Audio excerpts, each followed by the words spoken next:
어차피 정치 입문하셨으니 일단 이 민주당부터 좀 까고 국민의힘을 보면 지금 민주당이 2개 정도를 한번 제목은 뭐 이낙연 신당은 좀 이따 다루고 시간 안 되면 그 먼저 이제 제가 오늘 황당한 게요. 와 이게 진짜 너무 열받는 게 그 민주 유공자 예우에 관한 법이라고 있어요. 이게요 옛날에 이미 이제 그 99년에 민주운동 보상법 해가지고요 보상받은 사람이 9,844명 이미 한 9,844명이 보상을 다 받았거든요. 근데 그 중에 또 829명 있잖아요.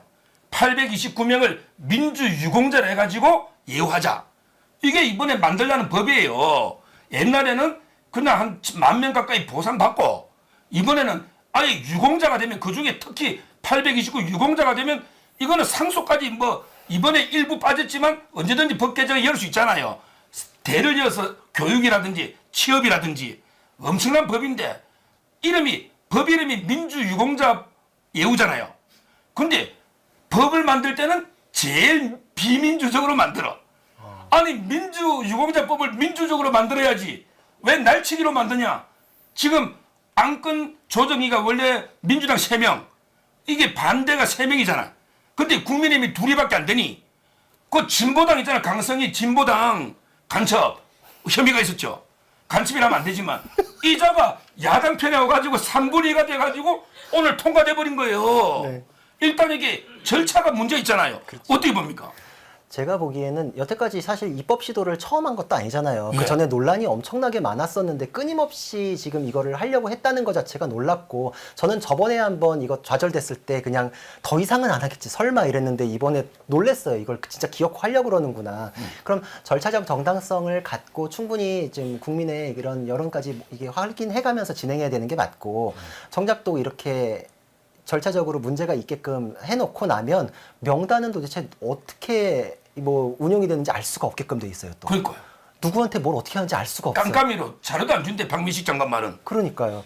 이렇게 될 수가 있나? 이게 지금 결국은 국민의 피 같은 세금을 통해 가지고 지급이 되는 것인데 이게 그럼 누가 선정하고 누가 평가하나? 왜 그럼 국민들은 그거에 대해서 검증할 수 있는 기회가 없나? 이런 문제가 있는데 이게 어떻게 이렇게 쓱 통과되려고 시도를 할 수 있나? 이 모두가 다 문제가 있는 것 같아요. 저는 그 어떤 일에 대해서 희생하신 분들, 어떤 업적을 남기신 분들에 대해서는 반드시 뭐 예우해드리고 평가해야 된다고 생각하는데 그 빛나는 업적이라는 게 있다면 우리 국민 모두가 알아야 되지 않나요? 다 칭송하고 우리가 수긍할 수 있어야 되는데 왜 누구가 우리가 보니까 맞아요라고 할 때 남들은 그 맞나 보다.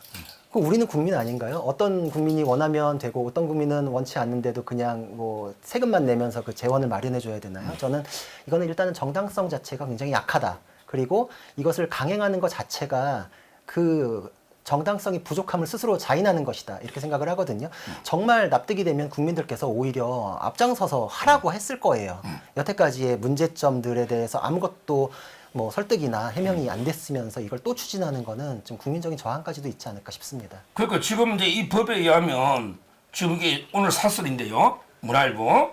이 법안 들어가면 이게 1979년에 남조선 민족해방전선 남민전 유명하죠. 그다음에 84년에 서울대 프락치 사건. 그다음에 경찰에 화염병 던져가 7명 동해대 사건 기억이 생생한데 이자들도 이게 유공자가 될 수 있다는 거예요. 그 다음에 더 피가 끓는 게 성추행 혐의를 받은 박원순도 유공자가 될 수 있다. 이런 식으로. 그래서 그 829명 보훈부 박민식 장관 기록원에 자료를 달라. 이래도 이게 거부했다는 거죠. 제가 알기로 그 이해찬이라고 있잖아요. 이자도 이게 뭐 어디 진짜인지 모르겠는데 광주 유공자라는 거예요. 근데 제가 알기로 광주 근처도 안 갔거든요. 80년에 어디 광주 근처에 뭐 가다 돌이라도 하나 맞았으면 유공자를 하겠는데 뭐 김대중 내란 음모 사건은 다른 사건이잖아요. 광주하고는. 최소한 이게 광주 민주운동이 되려면 금남로에 나가서 뭐 돌이나 화염병 던지다가 뭐 하나 맞아야 이게 되는 거 아닙니까? 근데 이번에도 이렇게 완전히 거의 간첩 혐의 내지 공무원을 죽여가지고 동의돼. 이게 유공자라면 이거 국민 세금이 들어가는 거 아닙니까? 그렇죠. 저는 그냥 짧게만 말씀드리면 민주화 운동의 유공자는 국민 모두예요. 국민 모두예요. 그 누군가가 그거에 대해서 나 혼자 한 것처럼 다른 사람의 그 희생을 나의 경제적 이득으로 연결하는 건 그 자체로 부당하다. 국민 모두가 유공자다. 그렇게 생각한다면 저분들 저러실 수 없다. 이렇게 생각합니다. 그러니까 지금 이제 제가 존경하는 유공자 있죠. 장기표 선생. 그 장기표 선생만큼 오래 교수에 있는 사람 있냐고요. 그 다음에 김문수 지사. 근데 그 어려워요. 김문수 지사 항상 전철 타고 100만 원가 생활합니다. 근데 오죽하면 제가 밥 먹고 이거 택시비라도 어떻게 좀 이어주겠습니까? 근데 이분들 유공자 그 돈 안 받았잖아요. 지금 제가 통계 보니까 동관계 4,988명에게 생활비 보상금 여기 1,169억이에요. 1,169억. 이렇게 줬는데 진짜 유공자 김문수 선생님 장기표 선생님 주질 않고 이게 저는 혈세낭비다. 이렇게 봅니다. 정말 세금 쓰는 건 정말 엄격하게 좀 했으면 정말 그거 하나만 원칙만 지켜도 이런 문제는 없겠다 싶습니다. 그러니까 그다음에 또 하나 민주당 황당한 게 아까 우리 토론했지만 아니 고문이잖아. 고문을 해가지고 이제 사람을 죽인 사람 2명도 이게 공천이 통과된 거예요. 대표적으로 처음에 정의찬이라고 있어요. 정의찬 이자는 이제 남총련 의장하면서 조선대학생회장을 했는데 그때 그 이종권 씨라고 이종권 민간인을 프락질해가지고 오인해서 때려 죽인 거 있잖아. 5년 받은 이 정의찬이가 적격심사 통과됐고요. 그 다음에 요즘 많이 나오는 우리 수박 감별회가 막 올린 거 있잖아. 강위원. 이분은 직접 연루는 안 됐지만 이석이라고 민간인 그 고문치사하고 나서 그 직후에 한총련 의장이 돼가지고 국가보안부로 처벌됐잖아요. 이런 고문 연루자들, 고문자들에게 공천한다? 이게 말이 됩니까? 말도 안 되죠. 이게 지금 국민의 대표를 뽑는 건 진짜 모든 면에서 정말 이 사람이 대표하기에 적합한 사람이다라고 해서 그 의견이 모여가지고 올라가야지. 이게 지금 굉장히 이상하게 쓰여요. 어느 진영을 대표한다거나 오히려 형사 문제가 있으면 명예회복하겠다 이렇게 해서 선거를 다 이상하게 이용들을 하시는데 그 와중에 이런 분들까지도 걸러내지가 않고 뭐 누구랑 가깝다. 지금 이제 이재명계 뭐 이런 얘기 나오잖아요. 그러니까 그런 이유로 이런 사람들이 정치권으로 들어와서야 되겠는가? 우리의 상식은 음주운전 전과만 있어도 이 사람 컷오프해야 되지 않나? 뭐 여기까지 와 있는데 아니 사람이 죽었는데 그 사건에 고문치사에 대해서 유죄를 받았잖아요. 그 사람은. 그러니까 이럴 수가 있나 이런 생각이 들고 그리고 뭐 지금 민주당에서는 민주화 운동에 대해서 자신들의 전유물인 것처럼 얘기하지만 그건 진영과 상관없이 모든 국민들이 유공자고 모든 국민들의 업적이에요. 그러니까 그것이 자기들의 전유물이라고 하는 것 자체도 맞지는 않는데 저는 박종철 고문치사 사건 남영동 거기 자주 갔어요. 이제 집하고도 가깝기도 했었고 그래서 가서 제가 고문 현장을 보고 사진도 보고 그럴 때 그 사진이 있어요. 당시 고문치사 사건으로 시위를 할 때 시민들이 뛰쳐나와서 고문하지 마라, 때리지 마라 이렇게 피켓을 들고서 시위하는 장면인데 제가 그거 보고서 정말 펑펑 울었었거든요. 근데 고문하지 마라, 때리지 마라라고 하면서 순수하게 나왔던 그 시민들의 뜻을 생각한다면 민주화 운동 했다는 사람이 지금 프락치라고 몰아세워가지고 사람을 때려 죽일 수가 있나요? 자기가 괴물이라고 공격했던 것과 똑같은 행동을 했으면 자기도 괴물이에요. 그잖아요? 사람에 대해서 이렇게 할 수가 있나 정말 놀라울 따름인데 그게 지금 적격심사를 통과한다? 있을 수가 없죠. 이거는 그 기준, 민주당의 기준을 나타내는 거기 때문에 문제가 심각한 겁니다.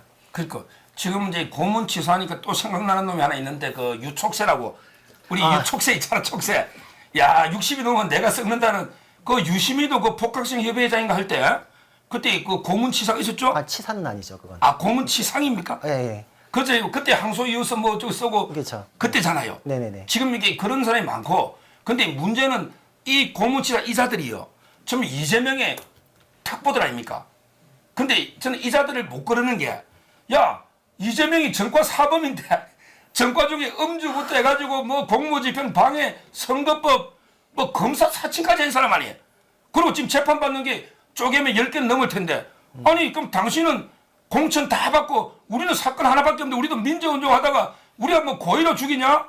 패락친 줄 알고 실수로 때리다 보니 이래 됐는데 야 이재명 너는 나가고 우리만 한다 반발하거나 이재명이 과연 이걸 다시 재심사하고는 한다는데 이게 걸러질까요? 다시 바로잡혀질까요? 설마 정말 아무리 심해도 설마 이것까지 저는 이제 정말 사람으로서 막 갖고 있는 마지막 믿음? 뭐 정말 이렇게까지 망가지진 않았겠지. 이제 정통 민주당하고 너무 달라졌지만 그래도 뭐 총선이 방탄용으로라도 이겨야 되는 목적은 뚜렷하잖아요. 그 목적에 따라서 행동하시는 분이기 때문에 설마 그래도 이거는 이렇게는 생각은 하는데 그 순진한 믿음이 여태까지 부정당했던 적이 너무 많아가지고 저는 그냥 정말 말도 안 되는 일은 여기까지만 보고 싶다 이렇게만 말하고 싶습니다. 그래요. 그럼 이게 민주당의 시간 때문에 하나만 딱 질문 더 하고요.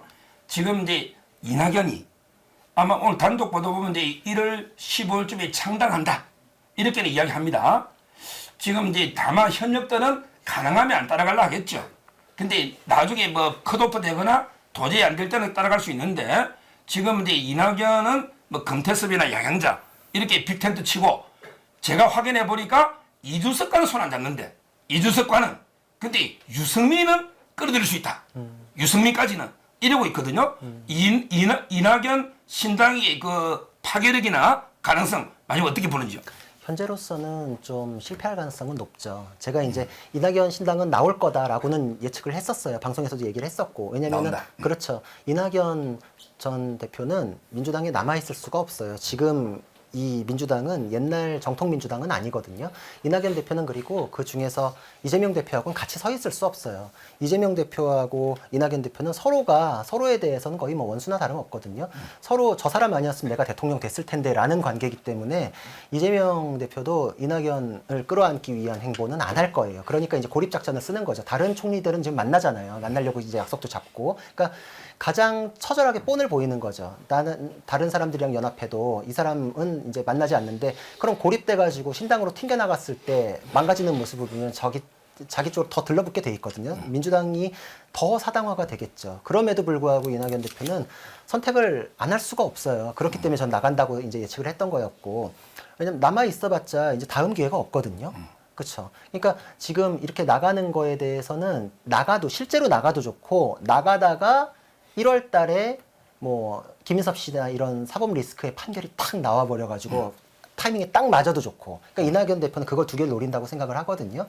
일단 이렇게 뛰어놔야 돼요. 왜냐면은 상황이 뭐 내가 아니면 어쩔 수 없는 상황이 되기를 기다렸던 거는 저번에 이재명 대표의 영장 때 그걸 한번 기다렸어요. 왜냐면 6월 달에 이제 귀국했을 때 뭔가 대단한 거 할 것처럼 막 귀국 인터뷰하고 이랬어가지고 왜 이렇게 센 발언 하시지 뭐 하시려나 이랬는데 갑자기 조용해졌잖아요. 그래서 뭐 하시지 이랬는데 제가 보기에는 이낙연 대표는 이재명 대표 그 영장이 발부될 거라고 생각을 했던 것 같아요. 제 생각엔. 그러니까 발부돼서 민주당이 혼란에 빠지면 내가 그걸 추스르면서 복귀해가지고 딱 이제 장악하겠다 이랬는데 이게 어그러졌잖아요. 근데 그러고 나서 이제 타이밍이 없어요 지금 이제. 지금 선거 지나가면 이제 완전히 정계 은퇴예요. 그러니까 지금 이낙연 대표는 어쩔 수 없고 그 명분 이씨 하려면 또 이삭죽기 한다고 하면은 완전 그 자체로 파괴력이 없거든요. 아무 의미가 없어져 버려요. 그러니까 자기가 빅텐트는 일단 쳐놔야 돼요. 다른 사람들은 나중에 오더라도. 그러니까 이제 뭐 다른 사람들은 뭐 이원욱 의원이나 이런 분들은 왜 이렇게 빠르냐. 근데 이제 그분들은 안에서 공천으로 잡음 나는 것 때문에라도 자기들한테 이제 공천 기회가 올 수 있지 않나라고 조금 더 관망하는 건데 이낙연 대표는 지금 공천 바라는 입장은 아니잖아요. 지금 그게 아니잖아요. 그러니까 빅텐트를 칠레 먼저 나가서 쳐놔야 되거든요. 그러니까 어쩔 수 없는 상황 때문에 이렇게 올 수밖에 없었고 지금 1월 달에 그 사법 리스크 사건들에 대한 결론으로 이게 붐업이 된다. 이걸 기대하시는 것 같은데 정말 저는 그게 좌우하지 이낙연 신당 지금 이 상황 자체가 파괴력이 있다. 이렇게 보진 않고 1월 중순에도 아마 천지창조급의 무슨 많은 변화들이 있지 않을까 이런 생각을 합니다.